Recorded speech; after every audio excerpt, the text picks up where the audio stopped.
గర్భనిరోధక సాధనాల విషయానికి వస్తే, సో అంటే పెళ్ళైన తర్వాత కానీ పెళ్ళికి ముందు కానీ చాలామంది ఈ గర్భనిరోధక మాత్రలు వాడుతున్నారు. యాక్చువల్గా కండోమ్ కావచ్చు లేదా ఎమర్జెన్సీ పిల్స్ కావచ్చు, ఇవి వాడుతున్నారు. సో ఎమర్జెన్సీ పిల్స్ వాడడం అనేది అది ఎంతవరకు కరెక్ట్ అనేది ఒకటి. రెండవది, ఎలాంటి గర్భనిరోధక మాత్రలు వాడడం ద్వారా సేఫ్గా ఉండే అవకాశం ఉంది? మీరు ఒక గైనకాలజిస్ట్గా ఎలాంటి సలహాలు ఇస్తారు? గర్భ నిరోధక ప్రక్రియ అన్నది ఒక ప్లాన్డ్గా చేయాల్సిన మెథడ్.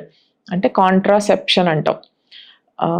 గర్భాన్ని నిరోధించేది పేరులోనే ఉన్నది దాంట్లో. ఓకే, అంటే మనకి గర్భం దాల్చడానికి ఏం కావాలి? అండాశయం కరెక్ట్గా ఉండాలి, అండం రావాలి, వీర్యకణం దాన్ని మీట్ అవ్వాలి. ఈ ప్రాసెస్ని మనం ఏదో ఒక రూపంలో అడ్డుకోవటం వల్ల మనం గర్భం దాల్చకుండా ఆపచ్చు, ఫర్ వాట్ ఎవర్ రీజన్స్. చాలామంది ఒక బిడ్డ తర్వాత రెండో బిడ్డ కాకుండా మధ్యలో కొంచెం గ్యాప్ ఇవ్వడానికి యూజ్ చేస్తూ ఉంటారు. కొంతమంది పెళ్ళైన తర్వాత మేము ఫస్ట్ చైల్డ్ కాపోవటానికి మనకు కొంచెం గ్యాప్ కావాలని వాడుతూ ఉంటారు. సో ఇట్లా ఏదైనా మనకు ప్రాసెస్ వల్ల మనం గర్భం దాల్చకుండా మనం గ్యాప్ కోరుకుంటున్నామో ఆ టైంలో వాడే వాటిని గర్భ నిరోధక మాత్రలు కానీ గర్భ నిరోధక మెథడ్స్ కాంట్రాసెప్టివ్ మెథడ్స్ అని అంటాం. వీటిలో మీరు అడిగింది ఎమర్జెన్సీ కాంట్రాసెప్టివ్ పిల్. ఈ మధ్య చాలా పాపులర్ అయ్యి చాలా మంది మిస్యూజ్ చేస్తున్నారు. దానివల్ల వచ్చే యూజ్ బెనిఫిట్స్ కన్నా దానివల్ల మిస్యూజ్ వల్ల వచ్చే ప్రాబ్లమ్స్ ఎక్కువ అవుతున్నాయి. అందరికీ తెలియాల్సిన విషయం ఏంటంటే దాని పేరులోనే ఉంది, it is an emergency contraceptive పిల్. అంటే డయర్ నెసెసరీ నీడ్ ఉన్నప్పుడే మనం ఆ టాబ్లెట్ తీసుకోవాలి. నార్మల్గా మనం వాడే ప్రక్రియ అంటే కాండమ్స్ అట్లా యూజ్ చేసినప్పుడు కానీ, ఏదైనా కాండమ్ ఫెయిల్యూర్ వల్ల కానీ, అది చిరిగిపోవటం వల్ల కానీ, లేకపోతే అన్ఫార్చునేట్ ఇన్సిడెంట్ వల్ల ఇంటర్ కోర్స్ జరగటం వల్ల కానీ, అంటే రేప్, అట్లాంటి సెక్షువల్ అసాల్ట్ ఇట్లాంటి ఇన్సిడెంట్స్ అయినప్పుడు కానీ మనం ఇలా ఎమర్జెన్సీ కాంట్రాసెప్టివ్ మెథడ్స్ అన్నవి యూజ్ చేస్తూ ఉంటాం. సో చాలా మందికి ఈ విషయం తెలియక ఎమర్జెన్సీ కాంట్రాసెప్టివ్ పిల్లు చిన్న చిన్న పాపిన్స్ లాగా పాప్ చేసుకుంటున్నారు.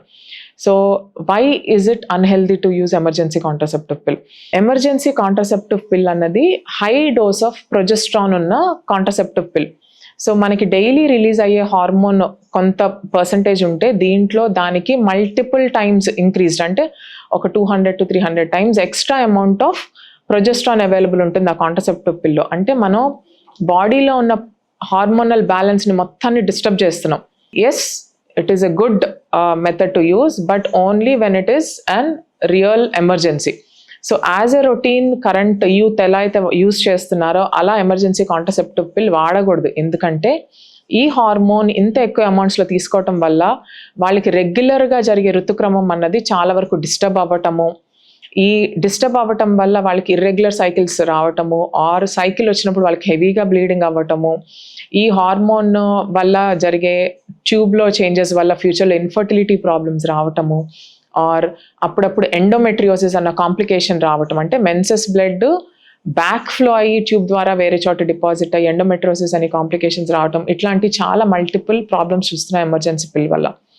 Yes, it should be used when it is needed, కానీ మిస్యూజ్ మాత్రం చేయకూడదు. Okay, other than condom, other than i-pill, so ఒక 2 days తర్వాత లేదా 3 days తర్వాత అంటే ప్లానడ్ ఇంటర్ కోర్స్లో ఉన్నప్పుడు గర్భం రావద్దు అనుకుంటే ఎలాంటి మనకు ఆల్టర్నేటివ్స్ ఉన్నాయి? ప్లాన్డ్గా మనకి గర్భం రాకూడదు అని ప్లాన్ చేసుకుంటున్నప్పుడు సో ఏజ్ గ్రూప్ని బట్టి మనకి మల్టిపుల్ మెథడ్స్ అవైలబుల్ ఉన్నాయండి.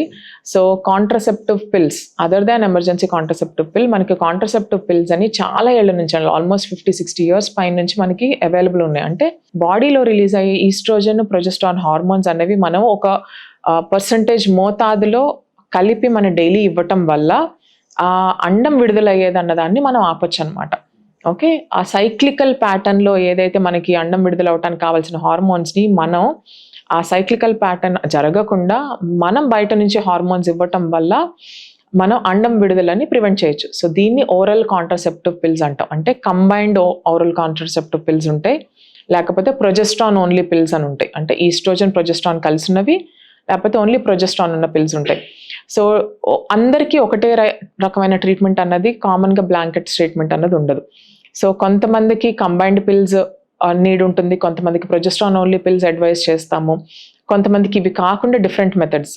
అంటే యూజువలీ ఒక చైల్డ్ అయిపోయిన తర్వాత ప్రెగ్నెన్సీ స్పేసింగ్ కోసం కావాలి అని అనుకుంటే వాళ్ళకి గర్భం లోపల అంటే యూట్రస్ లోపల పెట్టే డివైజెస్ అవైలబుల్గా ఉంటాయి. అంటే copper containing devices, copper tea అని కానీ, లేకపోతే మైరీనా అంటాం, అంటే హార్మోన్ కంటైనింగ్ డివైస్, ఆ మైరీనా అనే డివైస్ కానీ ఉంటుంది. సో ఇవేంటంటే లాంగ్ టర్మ్ కాంట్రసెప్టివ్. ఓకే, ఏదైతే మనం డైలీ పిల్లు వాడటం అనేది కొంతమంది డిలిజెంట్గా మెయింటైన్ చేయలేరు. అది చాలా సిన్సియర్గా, పంక్చువల్గా అదే టైంకి ఎవ్రీడే తీసుకోవాలి. పిల్ మిస్ అయితే దానివల్ల వచ్చే సైడ్ ఎఫెక్ట్స్ ఉంటాయి, పిల్ మిస్ అయితే మళ్ళీ ప్రెగ్నెంట్ వచ్చే ఛాన్సెస్ ఉంటాయి. సో ఇట్లా తీసుకోవటం కన్నా వాళ్ళ కాంప్లయన్స్, పేషెంట్ కాంప్లయన్స్ పెంచడానికి మనం ఇలా లాంగ్ టర్మ్ కాంట్రసెప్టివ్ మెథడ్స్ అని గర్భం లోపల పెట్టే డివైజెస్, ఆర్ మనం గర్భం లోపల కాకుండా మనకి ఇంప్లెనాన్ అని చిన్న చిన్న రాడ్ షేప్ రూపంలో మనకి డైలీ హార్మోన్ రిలీజ్ చేసేవి, అంటే మన స్కిన్ కిందే మనం పెడతాం అనమాట. హార్మోనల్ డివైజెస్ అన్నవి అవైలబుల్ ఉన్నాయి. ఆ మెథడ్స్కి వెళ్ళొచ్చు. చిన్న పిల్లల్లో, పెళ్లి కాకుండా పిల్లలు పుట్టకుండా ఉండే పిల్లల్లో యూజువల్లీ గర్భం లోపల పెట్టే devices unless and until needed మనం అడ్వైస్ చేయం. ఏమన్నా ఇన్ఫెక్షన్ వచ్చే ఛాన్సెస్ ఉంటే ఫ్యూచర్లో ఇన్ఫర్టిలిటీ ఇష్యూస్ వస్తాయని అలాంటి డివైజెస్ అడ్వైస్ చేయకుండా వాళ్ళకి హార్మోనల్ పిల్స్ అడ్వైస్ చేస్తాం. సో డిపెండింగ్ ఆన్ వాళ్ళ జనరల్ హెల్త్ కండిషన్ అంతా ఒకసారి చెక్ చేసుకొని, కొంతమందికి మనం కంబైన్డ్ పిల్స్ పెట్టలేం. కొంతమందికి కొన్ని డిసీజెస్ ఉండటం వల్ల హార్మోన్ పిల్స్ అనేవి అవాయిడ్ చేస్తాం. వాళ్ళకి బ్లడ్లో క్లాట్ అయ్యే టెండెన్సీ చాలా ఎక్కువగా ఉంటుంది. సో అలాంటి వాళ్ళకి హార్మోన్ పిల్స్ అని అవాయిడ్ చేస్తాం. వాళ్ళకి ఆల్టర్నేటివ్ మెథడ్స్ అనేది చెప్తాం అనమాట. సో ఒకళ్ళు ఎవరైనా ఏదైనా కాంట్రసెప్టివ్ మెథడ్ స్టార్ట్ చేద్దాం అనుకున్నప్పుడు కంప్లీట్గా వాళ్ళ హిస్టరీ తీసుకొని, వాళ్ళ జనరల్ హెల్త్ కండిషన్ ఏంటి, వాళ్ళకి ఏదైనా డిసీజెస్ ఉన్నాయా, వాళ్ళకి ఏమైనా హార్ట్ ప్రాబ్లమ్స్ అంతకుముందు ఉన్నాయా, ఇవన్నీ కన్సిడర్ చేసి వాళ్ళకి బెస్ట్ మెథడ్ అనేది సజెస్ట్ చేస్తాం. మెరీనా అన్నారు కదా, సో మెరీనాతోని కొంతమంది అంటే ఇప్పుడు హెవీ బ్లీడింగ్ ఉన్న వాళ్ళకి ఇది బాగా చక్కగా పనిచేస్తుంది అని చెప్పేసి అంటున్నారు. అసలు ఈ సాధనం ఏంటి అసలు? యాక్చువల్గా ఈ మెరీనా ఏ రకంగా పనిచేస్తుంది, ఎవరికి సూట్ అవుతుంది, హెవీ బ్లీడింగ్ ఉన్న వారికి ఇది ఏ రకంగా రక్షణ ఇస్తుంది? మైరీనా అన్నది hormone containing intra uterine device అంటాం. అంటే గర్భసంచి క్యావిటీ లోపల, ఓకే, గర్భసంచి ఉంటే గర్భసంచి లోపల మనం ఈ డివైస్ పెట్టడం వల్ల ఆ డివైస్లో మనం హార్మోన్ ఆల్రెడీ మనకి ఒక డోస్లో ఇన్స్టిల్ అయి ఉంటుంది. ఓకే, డైలీ కొంత కొంత కొంత కొంత ప్రొజెస్ట్రాన్ హార్మోన్ని రిలీజ్ చేసి గర్భసంచి లైనింగ్ ఏదైతే ఉంటుందో ఆ గర్భసంచి లైనింగ్ అధికంగా పెరగకుండా, అధిక రక్తస్రావం కాకుండా ప్రివెంట్ చేస్తుంది, ఆ లైనింగ్ ఎక్కువగా పెరగకుండా. సో ఈ హార్మోన్ అన్నది మనకి కొంచెం కొంచెం కొంచెం కొద్ది కొద్దిగా మోతాదులో రిలీజ్ అవ్వటం వల్ల బాడీలో అన్నది సిస్టమిక్ సైడ్ ఎఫెక్ట్స్, అంటే ఎక్కువగా హార్మోన్ నోటి ద్వారా తీసుకోవటం వల్లే సిస్టమిక్ కొంతమందికి సైడ్ ఎఫెక్ట్స్ ఎక్కువగా వస్తుంటాయి. అలా సిస్టమిక్ సైడ్ ఎఫెక్ట్స్ ప్రివెంట్ చేసి మనం ఎక్కడైతే అవసరమో మన గర్భసంచి లైనింగ్ పెరగకుండా ఉండటం అన్నది మన టార్గెట్. అలాంటప్పుడు దానికి దగ్గరగానే ఈ డివైస్ పెట్టడం వల్ల సో రోజు కొంత కొంత హార్మోన్ రిలీజ్ అయ్యి గర్భసంచి లైనింగ్ పెరగకుండా, అధిక రక్తస్రావం కాకుండా ప్రివెంట్ చేస్తుంది. అండ్ వన్స్ ఈ డివైస్ పెట్టిన తర్వాత సెట్ అయ్యాక 5 ఏళ్ళు పనిచేస్తుంది, అంటే 5 years without any problem. So daily daily daily hormone release అయ్యి 5 years మనకి పనిచేస్తుంది. అండ్ ఆ తర్వాత ఒకవేళ ఆ డివైస్ చేసుకున్న తర్వాత ఈ ఋతుక్రమం ప్రాబ్లమ్స్ ఉన్నాయా లేదా అని మళ్ళీ రీఅసెస్ చేసుకొని వాళ్ళకి మళ్ళీ రీఇన్స్టిల్ చేయడానికి అవసరం ఉందా లేదా అన్నది చెక్ చేసుకుంటాం. మీరు తీసుకునే అదే మందులు, అదే నాణ్యమైన మందులు, కానీ సగం ధరకే.